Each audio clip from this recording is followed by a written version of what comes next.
दोस्तों female candidates के ये स्टेप पूरे हो चुके हैं। एग्ज़ाम, डीपीएसटी और रनिंग भी पूरी हो चुकी है। अब बात करते हैं फाइनल कट ऑफ की। इस वीडियो में डिटेल एनालाइज हम करने वाले हैं फीमेल कट ऑफ का, लेकिन उससे पहले कुछ आंकड़ों को जानना बहुत ज़रूरी है। जैसे कुल फीमेल पद थे 12,048। कुल डीपीएसटी के लिए जो बुलानी थी वो 2.5 गुना बुलानी थी, यानी 30,120 फीमेल कैंडिडेट्स को बुलाना था। लेकिन डीपीएसटी के लिए जो बुलाई गई वो 34,801 फीमेल कैंडिडेट्स बुलाई गई। लेकिन कुछ लड़कियों के समान मेरिट अंक थे तो उनको भी एक्स्ट्रा में बुलाना पड़ा। उनकी संख्या थी 4,681। इस संख्या को आप याद रखिएगा, बाद में हमारे काम आने वाली है। इस कैलकुलेशन को थोड़ा और आसान बनाते हैं। देखिए डीपीएसटी के लिए बुलाने थे 2.5 गुना, समान अंक के कारण बुलाए गए 2.89 गुना।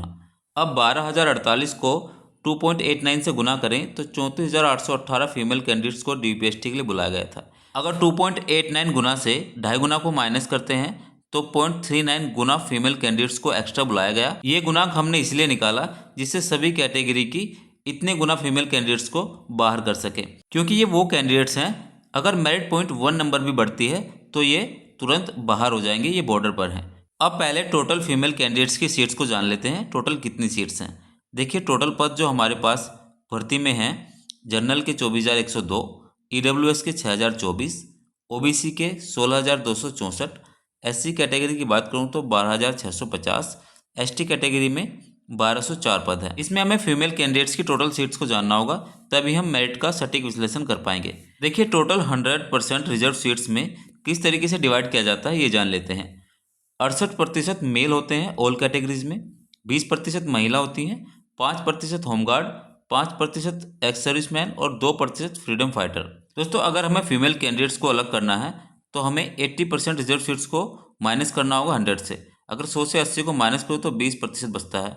तो सभी सीट का 20% अगर मैं निकालूं तो जनरल में केवल महिलाएं हो जाएंगी 4820, ईडब्ल्यूएस में 1204, ओबीसी में 3253 और एससी में 2502, एसटी में 240। यानी हर कैटेगरी में इतनी इतनी फीमेल कैंडिडेट्स को भर्ती किया जाएगा। अब आपको फीमेल कैंडिडेट्स की मेरिट को समझने में आसानी होगी, जिसका हम सटीक विश्लेषण करने जा रहे हैं। इस लिस्ट में हम एक तरफ देखेंगे बाहर होने वाले बच्चे, मतलब किस कारण से बाहर होंगे, और दूसरी तरफ मैंने सभी फीमेल कैंडिडेट्स की कैटेगरी लिख दी है।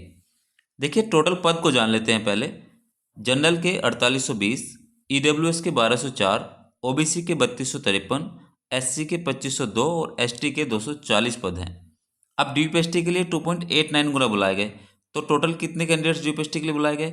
जनरल के लिए 13,930, ईडब्ल्यूएस के लिए 3480, ओबीसी के लिए 9401, एससी के लिए 7230 और एसटी के लिए 694 फीमेल कैंडिडेट्स को डीपीएसटी के लिए बुलाया गया था। अब सबसे पहले उन फीमेल कैंडिडेट्स को बाहर कर लेते हैं जो 0.1 मेरिट बढ़ते ही बाहर हो जाएंगे, यानी 0.39 गुना।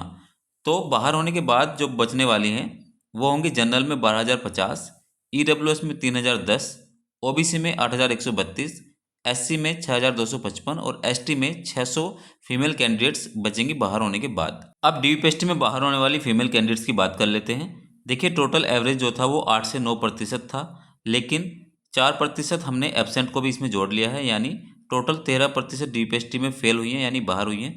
अब डीपीएसटी में बाहर होने के बाद जो हमारे पास फीमेल कैंडिडेट्स बचती हैं वो जनरल में बचती है 10,483, ईडब्ल्यूएस में 2,618, ओबीसी में 7,075 और एससी में 5,442 और एसटी में बचती है 522। अब दौड़ की बात कर लेते हैं दोस्तों। दौड़ में टोटल जो एवरेज रहा एब्सेंट और फेल का वो 27% लड़कियां बाहर हो गई हैं। अब दौड़ में बाहर होने के बाद जो फीमेल कैंडिडेट्स बचती हैं उनकी बात करते हैं।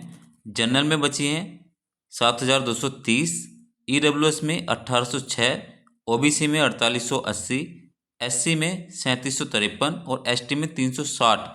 यानी अब ये वे फीमेल कैंडिडेट्स हैं जो फाइनल फाइटर हैं, मतलब फाइनल मेरिट के लिए फाइट करेंगी। अब इतनी महिला कैंडिडेट्स बची हैं, इससे ज़्यादा बाहर नहीं होंगे किसी भी वे में।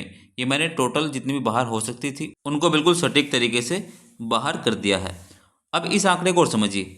देखिए general, EWS, OBC, SC, ST total fighter हमारे पास जो बचे हैं वो जनरल में बचे हैं 7,230, ईडब्ल्यूएस में 1,806, ओबीसी में 4,880, एससी में 3,753 और एसटी में 360। अब इसमें कुछ कैंडिडेट्स ऐसे भी होंगे जो जनरल की मेरिट बढ़ने के बाद अपनी अपनी कैटेगरी में वापस आएंगे, तो ऐसे औसतन अभ्यर्थियों की संख्या 10% मान लेते हैं। तो ईडब्ल्यूएस में वापस आएंगे लगभग 180 और ओबीसी में लगभग वापस आएंगे 488, यानी 10% अपनी अपनी कैटेगरी में वापस आ जाएंगे। तो टोटल फाइटर हमारे पास जो बनेंगे वो बनेंगे जनरल में 7230, ईडब्ल्यूएस में 1986, ओबीसी में 5368 और एससी में 3753 और एसटी कैटेगरी में बचेंगे 360। मतलब अब हमारे पास टोटल फाइटर होगा ये।